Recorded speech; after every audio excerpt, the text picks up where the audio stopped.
بسم الله الرحمن الرحيم.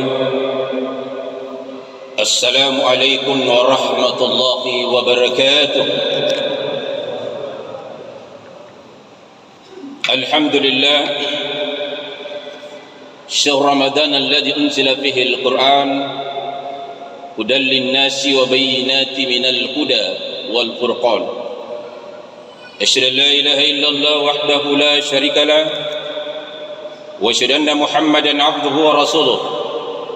اللهم فصل وسلم على سيدنا محمد وعلى آله وأصحابه أجمعين. أما بعد.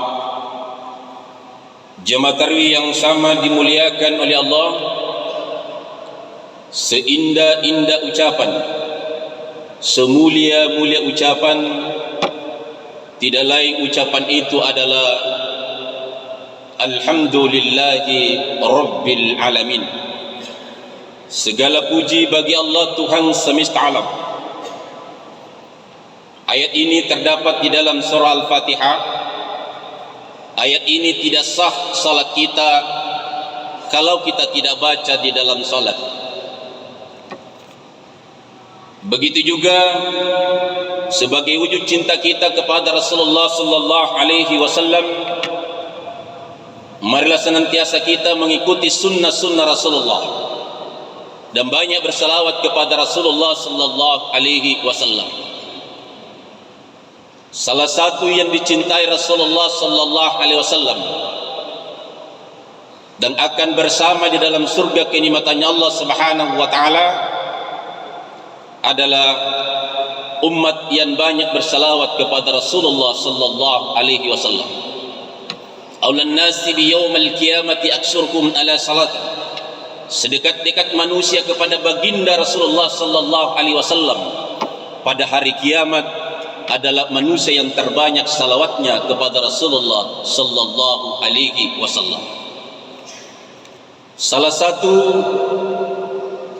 yang diperintahkan oleh Allah Subhanahu wa taala, yang Allah sendiri melakukannya, adalah salawat kepada Rasulullah sallallahu alaihi wasallam. Allah Subhanahu wa taala memerintahkan kita salat, Allah tidak salat. Allah memerintahkan kita berpuasa pada bulan suci Ramadan, Allah tidak berpuasa pada bulan suci Ramadan. Allah mewajibkan kita mengeluarkan zakat fitrah, Allah tidak mengeluarkan zakat fitrah. Allah mewajibkan kita bagi yang mampu untuk melaksanakan haji, Allah tidak melaksanakan haji. Tetapi Allah Subhanahu wa taala menegaskan di dalam Al-Qur'an, dan setiap hati pada hari Jumat pada khutbah keduanya selalu menyampaikan kepada kita, innallaha wa malaikatahu yusalluna 'alan nabi ya ayyuhalladzina amanu sallu 'alaihi wa sallimu taslima. Sesungguhnya Allah dan para malaikatnya bersalawat kepada Rasulullah sallallahu alaihi wasallam. Ya ayyuhalladzina amanu sallu 'alaihi wa sallimu taslima. Hai orang-orang yang beriman, bersalawatlah kamu kepada Rasulullah sallallahu alaihi wasallam. Jemaah tarawih yang sama dimuliakan oleh Allah. Kembali dari apa yang diamanahkan panitia kepada saya pada malam ke-24 Ramadan, judul yang diberikan panitia kepada saya untuk dibahas pada malam ke-24 adalah adab-adab bertetangga, atau bisa dikatakan etika di dalam bertetangga, atau berakhlak dalam bertetangga. Jemaah yang sama dimuliakan oleh Allah. Namun sebelum saya bahas tentang bagaimana adab seorang muslim kepada sesama muslim, bagaimana adab orang muslim terhadap non muslim, pada kesempatan ini di malam ke-24 Ramadan kita sudah berada pada itqun minan nar. Kita sudah melewati dua fase, yaitu fase kasih sayang Allah dari malam pertama sampai malam ke-10. Dari malam ke-11 sampai malam ke-20 adalah malam maghfirah. Allah telah memberikan pengampunannya kepada kita sekalian yang melaksanakan salat tarawih dan berpuasa pada bulan suci Ramadan. Dari malam ke-21 sampai akhir Ramadan adalah itkun minan nar, pembebasan dari api neraka. Dan khusus pada malam ke-24 Ramadan, apa pahala yang Allah berikan bagi hamba Allah yang melaksanakan salat tarawih pada malam ke-24 Ramadan? Allah memberikan kepada kita 24 doa yang mustajab. Maka pada malam kesempatan ini marilah kita menadahkan tangan kita kepada Allah Subhanahu wa taala. Terkhusus yang kita minta kepada Allah Subhanahu wa taala adalah kesehatan jasmani dan kesehatan rohani. Dan yang kedua, dicukupkan rezeki kita oleh Allah Subhanahu wa taala. Dan ketiga, diteguhkan iman dan takwa kita kepada Allah Subhanahu wa taala. Dan keempat, dimatikan di dalam Islam, di ujung hidupnya mampu mengucapkan kalimat la ilaha illallah. Karena itulah yang dijamin, man qala la ilaha illallah akhirul kalami dakhatul jannah. Siapa yang mampu mengucapkan kalimat la ilaha illallah di penghujung hidupnya, dakhatul jannah, dia langsung masuk surga. Jemaah yang sama dimuliakan oleh Allah, pada malam desomalan apa pahala yang Allah siapkan? Tanpa mau habis Ramadan, tambah tinggi nilai pahalanya yang disiapkan oleh Allah Subhanahu wa taala. Allah mengangkat diri kita dari siksa kubur. Kita terbebas yang namanya siksa kubur yang melaksanakan salat tarawih pada malam ke-25 Ramadan. Pada malam ke-26 Ramadan, apa pahala yang Allah berikan kepada kita? Allah mengangkat baginya pahala sama kita beribadah selama 40 tahun. Kita hanya beribadah di malam 25 Ramadan, 26 Ramadan, diberikan pahala sama kita beribadah 40 tahun lamanya. Pada malam ke-27 Ramadan, apa pahala yang Allah berikan kepada kita? Diberikan kepada kita pahala ketika meniti tiang Shiratal Mustaqim. Itu seperti kilat yang menyambar sudah sampai ke tujuan. Yang paling ditakuti oleh umat di tiang Shiratal Mustaqim lebih tajam daripada silet, dan tidak ada yang bisa selamat kecuali pertolongan ridha Allah Subhanahu wa taala. Jemaah yang sama dimuliakan oleh Allah, pada malam ke-29 Ramadan, apa Allah yang Allah berikan kepada kita? Allah akan memberikan pahala 1000 derajat, 1000 pangkat. Berapa itu 1000 pangkat? 1000 bintang. Pangkat yang tertinggi di negara kita cuma 4 bintang. Jenderal Punut cuma 4 bintang.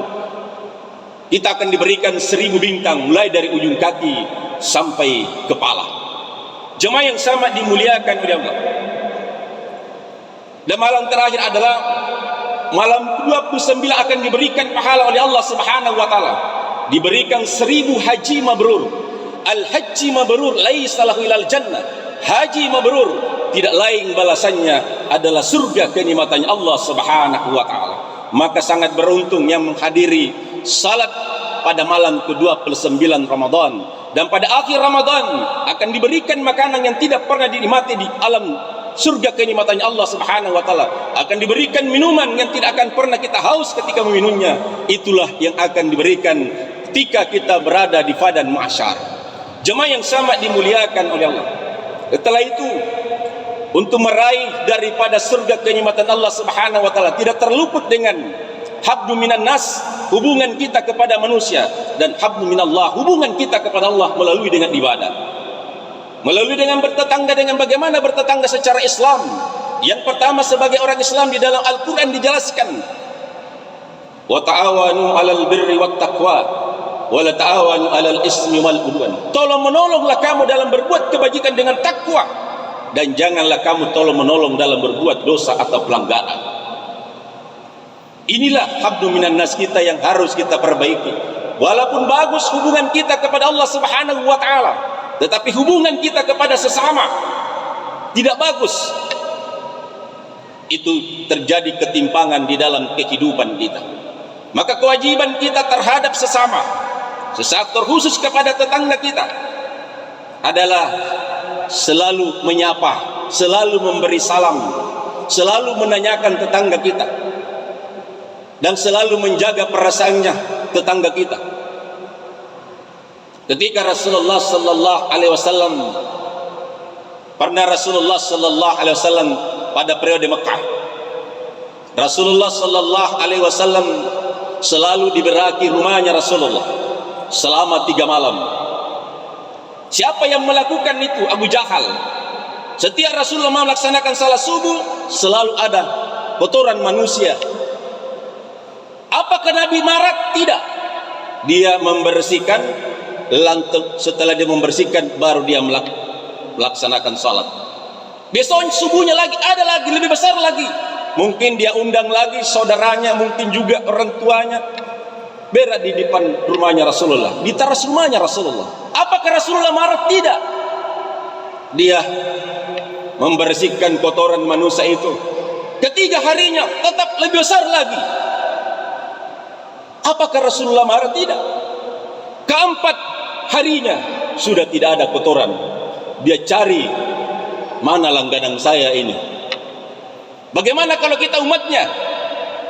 Kalau ada kotoran manusia seperti itu, ini secara sengaja, mungkin kita balik, masuk ke dalam, ambil parang, lantas kita cari orang itu. Tidak akan berhenti mencari sebelum kita dapatkan orangnya. Nabi bagaimana? Ketika itu Rasulullah diberitahu bahwa ternyata yang melakukan ini adalah tetangganya Rasulullah sallallahu alaihi wasallam, Abu Jahal. Abu Jahal setelah ditanya, ternyata Abu Jahal dalam keadaan sakit keras. Setelah itu ketahuan bahwa Abu Jahal sakit, Rasulullah kembali kepada istrinya. Wahai Khadijah, ada makanan? Ada ya Rasul, tapi untuk makan malam.